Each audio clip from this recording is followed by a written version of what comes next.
Hi dears, അസ്സലാമു അലൈക്കും. Welcome back. നമ്മുടെ ഇന്നത്തെ വീഡിയോയിലേക്ക് എല്ലാവർക്കും സ്വാഗതം. ഞാൻ കുറേ ദിവസങ്ങൾക്ക് ശേഷമാണ് വീഡിയോ ഇടുന്നത്. നമ്മൾ എന്താ പറയുക, ഒരു പോയിന്റിൽ ഡൗൺ ആയിട്ടുണ്ടായിരുന്നു കേട്ടോ. എനിക്ക് വീഡിയോ ഇടാനൊന്നും തീരെ താല്പര്യമില്ലാത്തൊരവസ്ഥയിലായി. കാരണം എന്താണെന്ന് അറിഞ്ഞൂടാ, നമ്മുടെ വ്യൂസും കാര്യങ്ങളൊക്കെ കുറഞ്ഞു വന്നപ്പോൾ.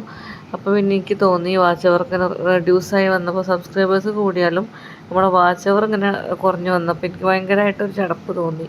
അപ്പോൾ ഞാൻ വീഡിയോ ഇടലും ബ്രാൻഡ് സെയിലും എല്ലാം നിർത്തി വെച്ചു കേട്ടോ. കാരണം എനിക്ക് ഇപ്പോൾ എനിക്ക് ഒരു യൂട്യൂബറൊക്കെ എന്നെ കോൺടാക്ട് ചെയ്ത് പറഞ്ഞു, നമ്മൾ റെഗുലർലി വീഡിയോ ഇട്ട് കഴിഞ്ഞാൽ അത് കയറി വരും എന്ന് പറഞ്ഞു. അപ്പോൾ ഞാൻ വീണ്ടും സ്റ്റാർട്ട് ചെയ്യാൻ വേണ്ടിയിട്ട് ഉദ്ദേശിക്കുകയാണ് കേട്ടോ. അതിൻ്റെ ഇടയിൽ കുറേ തിരക്കും കാര്യങ്ങളൊക്കെ ആയിട്ട് അങ്ങനെയും കുറേ ബ്രേക്ക് എടുത്തു. അപ്പോൾ പിന്നെ യൂട്യൂബിൽ വീഡിയോ ഇടുകയെന്ന് പറഞ്ഞാൽ പലർക്കും ഒരു ധാരണ ഉണ്ട്, വീഡിയോ ഇടൽ ഇപ്പം അത്ര വലിയ പരിപാടിയൊന്നും ഇല്ലല്ലോ. ഒരു ഫോൺ ഉണ്ടായി കഴിഞ്ഞാൽ വീഡിയോ എടുത്ത് അങ്ങോട്ട് അപ്ലോഡ് ചെയ്താൽ തന്നെ സബ്സ്ക്രൈബേഴ്സും റീച്ചും എല്ലാം താനെ വരുമല്ലോ. അങ്ങനെയുള്ള ചിന്ത എന്ന് പറഞ്ഞാൽ വളരെ തെറ്റായിട്ട് ധാരണയാണ് കേട്ടോ അത്. അങ്ങനെയല്ല, യൂട്യൂബിലൊക്കെ റെഗുലറായിട്ട് ഏതൊരു ജോലി പോലെ തന്നെ നമ്മൾ അത് കറക്റ്റായിട്ട് അപ്ഡേറ്റ് ആക്കി കൊണ്ടുപോയാൽ തന്നെ ഉള്ളൂ നമ്മുടെ യൂട്യൂബായാലും ഇനിയിപ്പോൾ ഏത് മേഖല ആയാലും സക്സസ് ആയിട്ട് വരുള്ളൂ. അപ്പോൾ ഞാൻ എന്നിങ്ങനെ വിചാരിക്കും വീഡിയോ എടുത്താലോ എന്ന്. അപ്പോൾ മിനിയാന്ന് ഇന്നൊരു ഇതിലുള്ളൊരു ചേച്ചി വിളിച്ചിട്ട്, യൂട്യൂബിലുള്ള വേറെ വീഡിയോ ചെയ്യണൊരു ചേച്ചി വിളിച്ചിട്ട് പറഞ്ഞു, എന്താ വീഡിയോ ഇടാത്തത്, വീഡിയോ ഇടണം, അങ്ങനെ വീഡിയോ ഇട്ടാലുള്ള നമ്മളെ ഇതൊക്കെ കയറി വരിക എന്നൊക്കെ പറഞ്ഞിട്ടുണ്ടായിരുന്നു. അപ്പോൾ പിന്നെ എനിക്കും തോന്നി, എന്നാൽ പിന്നെ വീഡിയോ ഇടാൻ സ്റ്റാർട്ട് ചെയ്യുക, അപ്പോഴും ഓരോ വീഡിയോ ഒക്കെ ഇട്ടാൽ മതിയല്ലോ എന്ന്. പക്ഷെ അപ്പോഴും ഇട്ടാൽ പോരാ, റെഗുലറായിട്ടൊരു വീഡിയോ ഇടണം കേട്ടോ. പിന്നെ കണ്ടൻറ്റ് നമ്മൾ കുറേ ചെടികളൊന്നും സെയിലാക്കാനുണ്ടാവില്ല. അപ്പോൾ എൻ്റെ അടുത്തുള്ള ചെടികളാണ് ഞാൻ സെയിൽ ചെയ്യൽ. അപ്പോൾ കുറച്ച് ചെടികളൊക്കെ ഇറക്കി സെയിലാക്കണം എന്നൊക്കെ വിചാരിച്ചിട്ടുണ്ടായിരുന്നു. അപ്പോൾ പിന്നെ ആ പ്ലാനും കാര്യങ്ങളും നടക്കാത്തപ്പോൾ എനിക്ക് തോന്നി, ഇനിയിപ്പോൾ എന്താ ഇപ്പോൾ യൂട്യൂബിൽ ഇടാനിപ്പോൾ എന്താ ഉള്ളത്, ചെടികളൊക്കെ ഇനിയിപ്പോൾ കൊടുത്തു കഴിഞ്ഞു, ഇനി കുറേ തൈകളൊക്കെ ആയി വന്നിട്ട് വേണം. അപ്പോൾ ഞാനിങ്ങനെ അപ്പോൾ എല്ലാം കൊണ്ടും ഞാൻ ഡൗൺ ആയിട്ടുണ്ടായിരുന്നു കേട്ടോ.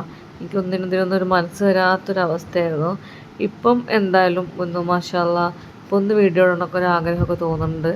അപ്പോൾ എന്താ പറയുക, ഇതിപ്പം നമ്മൾ വീഡിയോ കാണുന്നവർക്ക് ഇങ്ങനെ നമ്മൾ വീഡിയോ ഇട്ടോളം വലിയ ആവശ്യമൊന്നും ഉണ്ടാവില്ല. അമ്മക്കാണല്ലോ ആവശ്യം ഉണ്ടാവേണ്ടത്, നമ്മളാണല്ലോ ആവശ്യക്കാർ.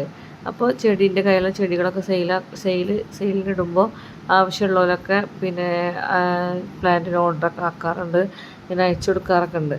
അപ്പോൾ എനിക്കൊരു മാസം തന്നെ ചെടി വിറ്റാണ്ട് ഒരു 1000-1500 രൂപയ്ക്ക് ഏൺ ചെയ്യാൻ പറ്റലുണ്ട്. ഈ 1500 രൂപ ചില ആൾക്കാർക്ക് ചെറിയ എമൗണ്ട് ആയാലും നമ്മളെ സംബന്ധിച്ചിട്ട് വലിയൊരു എമൗണ്ട് തന്നെയാണ്. കാരണം ഞാൻ വീട്ടിൽ ഇരുന്നിട്ടാണ് ചെയ്യണത്. പിന്നെ പുറത്തുനിന്ന് വേറെ ചെടിയൊന്നും ഇറക്കിയിട്ടല്ല ചെയ്യണത്. എൻ്റെ കയ്യിലുള്ള ചെടികൾ ആണ് ഞാൻ സെയിലാക്കണത്. അതുകൊണ്ട് തന്നെ എനിക്ക് ഇതിലേക്ക് പ്രത്യേകിച്ച് ഇൻവെസ്റ്റ്മെൻറ്റോ കാര്യങ്ങളൊന്നുമില്ല. ഞാൻ വീട്ടിലുള്ള കാര്യങ്ങൾ ചെയ്യിച്ചിട്ടാണ് ഞാൻ എല്ലാം ചെയ്യണത്. അപ്പോൾ ഈ ചെടി അയക്കുമ്പോൾ എനിക്ക് ആകെ അതിനാവശ്യം വരുന്ന സാധനം ഒരു കത്രിക, സെല്ലോ ടേപ്പ്, അത് പൊതിയാനുള്ളൊരു ടൈമാണ്.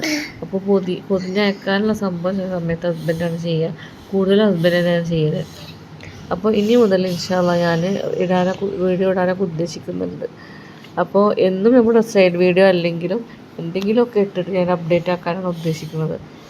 നമ്മൾ ഇഷ്ടപ്പെട്ടൊരു കൂടി ഒരുപാട് സബ്സ്ക്രൈബേഴ്സ് നമുക്കുണ്ട്. അപ്പോൾ ഇഷ്ടമാവുകയാണെങ്കിൽ നമ്മൾ ഈ വീഡിയോ സബ്സ്ക്രൈബ് ചെയ്യാൻ വേണ്ടിയിട്ട് ഒന്ന് ശ്രദ്ധിക്കുക. അപ്പോൾ അതിൻ്റെ കൂടുതൽ വീഡിയോസൊക്കെ ഞാൻ അപ്പോഴായിട്ട് എവിടെയെങ്കിലുമൊക്കെ പോകുമ്പോൾ എടുത്തേക്കുന്ന വീഡിയോ ആണ് അപ്ലോഡ് ചെയ്യണമെന്നൊക്കെ വിചാരിച്ചിട്ട്. അപ്പോൾ എനിക്ക് തോന്നി ഈ ഒരു വീഡിയോക്ക് ഇങ്ങനെ ഒരു വോയിസ് ഓവർ കൊടുത്തിട്ടൊന്ന് അപ്ലോഡ് ചെയ്തിട്ട് അടുത്ത സ്റ്റാർട്ടിങ് ഇങ്ങനെ തുടങ്ങാമെന്ന് വിചാരിച്ചു. ഇതൊക്കെ നല്ലൊരു സ്ഥലമാണ് കേട്ടോ, നമ്മൾ അടുത്ത് തന്നെയുള്ളൊരു സ്ഥലമാണ്. അപ്പോൾ അതിലിങ്ങനെ പോയപ്പോൾ ഞാൻ ജസ്റ്റ് വീഡിയോ എടുത്താണ് കേട്ടോ. അന്നത് യൂട്യൂബിൽ വീഡിയോ ആക്കിയിട്ട് അപ്ലോഡ് ചെയ്യണമെന്നൊക്കെ ഉദ്ദേശിച്ചതായിരുന്നു. പക്ഷേ എന്താ പറയുക, താല്പര്യക്കുറവ്. വീഡിയോയിൽ അപ്ലോഡ് ചെയ്യണത് നമ്മൾ എഡിറ്റ് ചെയ്ത് വോയിസ് ഓവർ കൊടുത്തിട്ട് വേണമല്ലോ ചെയ്യണമെങ്കിൽ. അപ്പോൾ അതിന് മടിച്ചിട്ടൊക്കെ നിന്നിട്ട് ചെയ്യാതിരുന്നാണ് കേട്ടോ. എന്തായാലും ഇപ്പോൾ അത് പറഞ്ഞിട്ട് കാര്യമില്ലല്ലോ. ഞാൻ എന്തായാലും ഇനി പുതിയ വീഡിയോകളൊക്കെ അപ്ലോഡ് ചെയ്യാൻ വേണ്ടി ശ്രദ്ധിക്കും. ഒരുപാട് വില കൂടിയ ചെടികളല്ലെങ്കിലും എൻ്റെ കയ്യിലുള്ള ചെറിയ ചെടികളൊക്കെ ഞാൻ സെയിലാക്കാൻ വേണ്ടി ഉദ്ദേശിക്കുന്നുണ്ട്. അപ്പോൾ എപ്പോഴും പറയണത് പോലെ നമ്മൾ വീഡിയോ കണ്ട് ഇഷ്ടപ്പെടുകയാണെങ്കിൽ ലൈക്ക് ചെയ്ത് കാണാൻ വേണ്ടി ശ്രദ്ധിക്കേണ്ടത്. കൂടെ തന്നെ സബ്സ്ക്രൈബ് ചെയ്യാതെ കാണുന്നവരുണ്ടെങ്കിൽ സബ്സ്ക്രൈബ് കൂടെ ചെയ്യാട്ടോ. നമ്മുടെ ചെടികളൊക്കെ ഞാൻ കല്യാണമൊക്കെ കഴിഞ്ഞൊന്ന് ഉഷാറാക്കി എടുത്തിട്ടുണ്ട്. ഇപ്പോൾ ഒക്കെ നനച്ചൊക്കെ കൊടുത്ത് സെറ്റാക്കി എടുക്കുന്നുണ്ട്. കുറേ തൈകളൊക്കെ ഉണ്ട്, അപ്പോൾ സെപ്പറേറ്റ് ആക്കണം. അങ്ങനെയുള്ള കുറച്ച് പണികളൊക്കെ ഉണ്ട്. അപ്പോൾ ചെടീൻ്റെ അടുത്തേക്ക് ഇറങ്ങാനുള്ളൊരു താല്പര്യക്കുറവും വെറുതെ നനച്ച് കൊടുത്തങ്ങനെ പോലെ ഉള്ളൂ. ഇനി എന്തായാലും ഞാൻ റെഗുലറായിട്ട് വീഡിയോ ഇടാൻ ശ്രമിക്കുന്നുണ്ട്. അപ്പോൾ താങ്ക്സ് ഫോർ വാച്ചിങ്.